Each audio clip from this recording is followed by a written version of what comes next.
हरे Krishna dear devotees. आज हमारा 5th day है भगवत गीता बुक रीडिंग का। तो आइए स्टार्ट करते हैं। ओम अज्ञानतिमिरान्धस्य ज्ञानाञ्जनशलाकया चक्षुरुन्मीलितं येन तस्मै श्रीगुरुवे नमः। श्रीचैतन्यमनोभीष्टं स्थापितं येन भूतले स्वयं रूपः कदा मह्यं ददाति स्वपदान्तिकम्।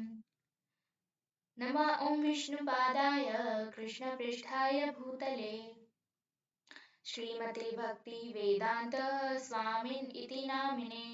नमस्ते सारस्वते देवे गौरवाणी प्रचारिणे निर्विशेषा शून्यवादी पाश्चात्य देशतारिणे। जय श्री कृष्ण चैतन्य प्रभु नित्यानंद श्री अद्वैत गदाधर श्रीवासादि गौर भक्त वृंद। हरे कृष्णा कृष्णा कृष्णा हरे हरे, हरे राम राम राम हरे हरे। तो आइए स्टार्ट करते हैं reading. People in general, especially in this age of Kali, are enamored by the external energy of Krishna, and they wrongly think that by advancement of material energy, every man will be happy. तो श्रील प्रभुपाद ने इन 2-3 line में कितनी बड़ी बात बोल दी है। एक second, let me highlight it. तो श्रील प्रभुपाद क्या बोल रहे हैं? किसी और युग की बात नहीं हो रही है। किस युग की बात हो रही है? कलयुग, स्पेशली दिस एज ऑफ कली, मतलब कलयुग के बद्ध जीव, मतलब हमारी बात हो रही है। क्या हमारी क्या बात हो रही है कि हम ना कृष्णा के समीप जाने की बजाय हम किसके समीप जाते हैं? हम कृष्णा की एक्सटर्नल एनर्जी यानी कि माया देवी के समीप जाने पे हमें ऐसा लगता है कि अगर हमारे पास सारे मटेरियल कंफर्ट्स हो जाएंगे तो हम बहुत ज़्यादा खुश हो जाएंगे, बहुत ज़्यादा हैप्पी हो जाएंगे। लेकिन ये हमारी गलतफहमी है एक्चुअली।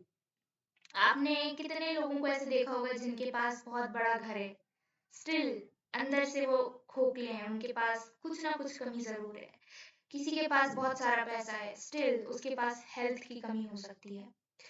तो किसी ना किसी के पास कुछ ना कुछ कमी तो होती है।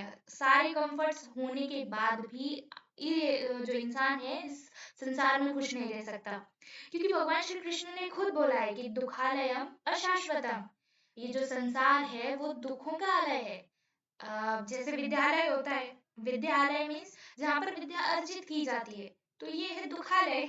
तो दुखालय में क्या होता है? दुखालय में दुख अर्जित किए जाते हैं और क्या। लेकिन ये दुखालय है क्या? अशाश्वत है। हम इसको पार कर सकते हैं कैसे? भगवान श्री कृष्ण की भक्ति करके। तो ये दुखालय है और अशाश्वत है। लेकिन जैसा हमें लगता है कि मटेरियल कंफर्ट्स होंगे तो हम सबसे ज्यादा खुशी होंगे, लेकिन IIM अहमदाबाद के स्टूडेंट्स ने एक रिसर्च की थी। उस रिसर्च के अकॉर्डिंग जिसके पास सबसे ज्यादा पैसा है या फिर जिसके पास सबसे ज्यादा मतलब सबसे बड़ा मकान है, वो भी खुश नहीं है इस दुनिया में। वो भी खुश नहीं है। कुछ ना कुछ कमी या फिर कुछ ना कुछ दुख तो सबको ही होता है। और लेकिन रिसर्च के अकॉर्डिंग स्टूडेंट्स ने पाया कि भगवान श्री कृष्ण के भक्त हर सिचुएशन में खुश रहना जानते हैं, इसलिए वो सबसे ज्यादा हैप्पी होते हैं दुनिया में। सबसे ज्यादा खुश कौन होते हैं? भगवान श्री कृष्ण के भक्त। तो भगवान श्री कृष्ण के भक्तों की जय।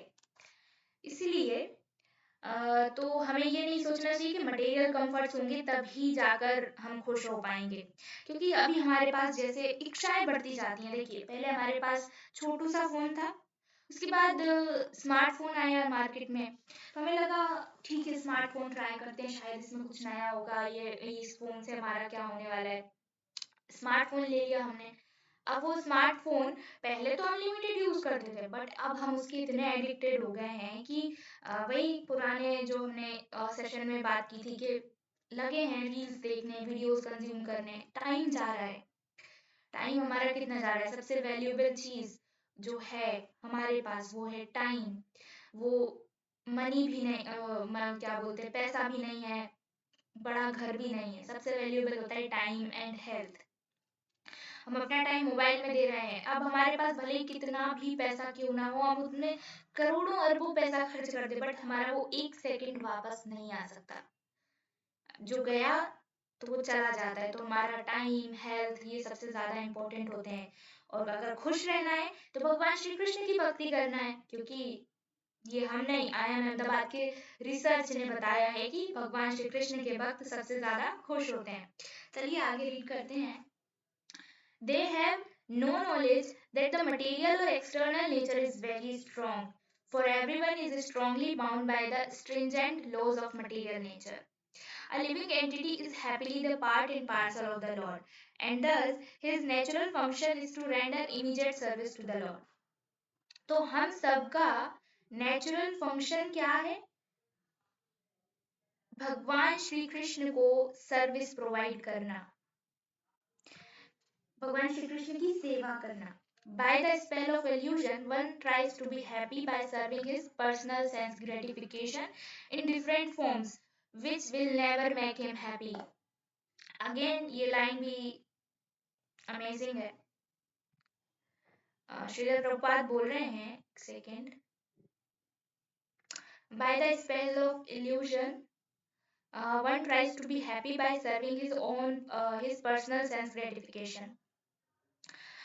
अगेन हमने वही बात की थी कि हमें क्या लगता है कि अगर अगर हमारे पास ना एक मोबाइल होता तो हम बहुत खुश होते. चलो ठीक है, मोबाइल आ गया. फिर अगर ना थोड़ा लैपटॉप होता तो और मुझे बहुत खुशी होती, बहुत अच्छा लगता. ठीक है, लैपटॉप भी है. फिर लैपटॉप आ गया, कुछ दिन यूज किया, बोर हो गए. अब गाड़ी होती ना तो क्या मजा ही आ जाता. बाहर घूमने जाते हैं एंड मतलब गाड़ी होनी चाहिए थी एक. ठीक है, गाड़ी मिल गई. गाड़ी यूज की कुछ दिन, फिर बोर. अरे अब कुछ बड़ा होता तो मतलब इच्छाएं खत्म नहीं हो रही हैं. इच्छाएं बढ़ती जा रही हैं, इच्छाएं कभी खत्म नहीं होती. लेकिन जब तक हम अपनी इच्छा पूरी करेंगे, पर्सनल सेल्फ ग्रेटिफिकेशन करेंगे. हमने मोबाइल लिया, हमने लैपटॉप लिया, हमने गाड़ी ली, लेकिन किसके लिए? खुद के लिए. इसलिए हम खुश नहीं हैं. इंस्टीड एक डिवोटी को अगर आपने देखा होगा, डिवोटी के पास भी मोबाइल होता है, लैपटॉप होता है, गाड़ी होती है, बट वो यूज किस चीज के लिए कर रहा है? भगवान श्री कृष्ण की सेवा के लिए. इसलिए डिवोटीज खुश रहते हैं. और जो क्या बोलते हैं, जो इल्यूजन में फंस गया है, उसको लगता है कि मैं अगर मेरी इच्छा पूर्ति करूंगा ना तो मैं बहुत ज्यादा खुश रह जाऊंगा. लेकिन ऐसा नहीं होता है, हमें इच्छाएं बढ़ती जाती हैं. इवन इवन अगर आपने किसी बूढ़े व्यक्ति को भी देखा होगा, उसके मन में भी अभी भी इच्छाएं रिमेनिंग होंगी. हालांकि उसका शरीर साथ नहीं दे रहा होगा अभी उन इच्छाओं को पूरी करने का. अभी शायद उसका मन हो सकता है कि मैं कुछ अच्छा खाऊं, मैं मेरे अंदर इच्छा है कि मैं अभी भी बहुत अच्छी अच्छी चीजें खाऊं, बट वो नहीं खा पाएगा. क्यों? क्योंकि शरीर साथ नहीं दे रहा है. खाएंगे तो बीमार पड़ जाएंगे. अभी उनको सिंपल दाल रोटी खानी पड़ेगी. उनका भी मन होता है कि मैं अभी भी वही घूमने जाऊं. मतलब इच्छाएं वही वही सेम इच्छाएं हैं, बल्कि उससे बढ़ गई हैं. लेकिन क्योंकि शरीर साथ नहीं दे रहा है तो वो नहीं कर पाएंगे वो पूरा. तो खुद की इच्छाएं कब तक पूरी करेंगे? नहीं कर पाते हैं और खुश भी नहीं रह पाते हैं. भगवान श्री कृष्ण के भक्त हमेशा खुश रहते हैं. Instead of satisfying his own personal material senses, he has to satisfy the senses of the Lord. तो ये हमें जानना चाहिए कि हमें भगवान श्री कृष्ण की इच्छा पूरी करना है. That is the highest perfection of life. The Lord wants this and he demands it. यही भगवान चाहते हैं और यही वो डिमांड भी करते हैं. वो होता है ना कि भगवान केवल प्रेम के भूखे हैं, भाव के भूखे हैं. वो आपकी संपत्ति का क्या करेंगे? उनके पास पहले से करोड़ों करोड़ों लक्ष्मियां हैं जो उनके चरण दबा रही हैं. तो वो लक्ष्मी लेके आपसे क्या करेंगे कि और बाकी चीजें लेकर भी क्या करेंगे? उनको क्या चाहिए? आपका प्रेम चाहिए, आपका भाव चाहिए. आप किस भाव से भगवान को अप्रोच करते हैं? ये यथा माम प्रपद्यन्ते ताम तथैव भजाम्यहम्. मतलब जो व्यक्ति जिस मतलब जिस वजह से मेरी पूजा करता है, जिस इच्छा के साथ मेरी पूजा करता है, मैं उस हिसाब से उसको रेसिप्रोकेट करता हूँ. भगवान श्री कृष्ण हम जैसे उनको अप्रोच करेंगे वो वैसा रेसिप्रोकेट करेंगे. अगर हमने कुछ मटेरियल इच्छा के लिए अप्रोच किया तो मन होगा तो दिया, नहीं दिया. लेकिन अगर हम प्रेम भाव के साथ, भक्ति भाव के साथ भगवान श्री कृष्ण को अप्रोच करेंगे तो वो भी हमें भी प्रेम पूर्वक उत्तर देंगे. So one has to understand this central point of Bhagavad Gita. इसलिए हमें ये समझना चाहिए. Our Krishna consciousness movement is teaching the whole world this central point. And because we are not polluting the theme of Bhagavad Gita as it is, anyone seriously interested in deriving benefit by studying Bhagavad Gita must take help from the Krishna consciousness movement for practical understanding of Bhagavad Gita under the direct guidance of the Lord. We hope, therefore, that people will derive the greatest benefit by studying Bhagavad Gita as it is, as we have presented it here. तो हम भी भगवत गीता का practical knowledge ले रहे हैं daily, और हम try नहीं बिल्कुल करेंगे ही कि अपनी लाइफ में भी भगवत गीता के जो प्रिंसिपल्स हैं वो अप्लाई कर सके, ताकि हम सबकी लाइफ सबलाइन हो, हम सभी भक्त बने भगवान श्री कृष्ण के, और श्रील प्रभुपाद का ये जो मिशन है वो भी हम पूरा कर पाए. And must take help from Krishna consciousness movement for practical understanding of Bhagavad Gita. We hope therefore that people will derive greatest benefit by studying Bhagavad Gita as it is, as we have presented it here, and if even one man becomes a pure devotee of the Lord, we shall consider our attempt a success. Srila Prabhupada क्या बोल रहे हैं कि अगर भगवत गीता पढ़कर कोई एक व्यक्ति भी डिवोटी बन जाता है तो उनका अटेम्प्ट सक्सेस हो जाएगा, मतलब सक्सेसफुल हो जाएंगे. लेकिन श्रील प्रभुपाद की भगवत गीता पढ़कर तो लाखों जिंदगियां बदल गई हैं.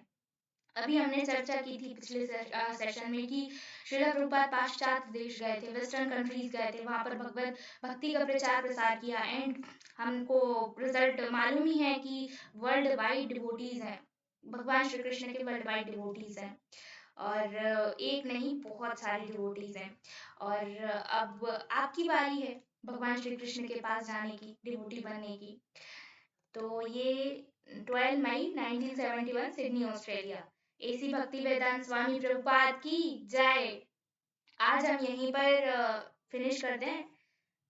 प्रीफेस हो चुका है, कल हम पढ़ेंगे इंट्रोडक्शन का first part we will start, and let's see introduction देखते हैं.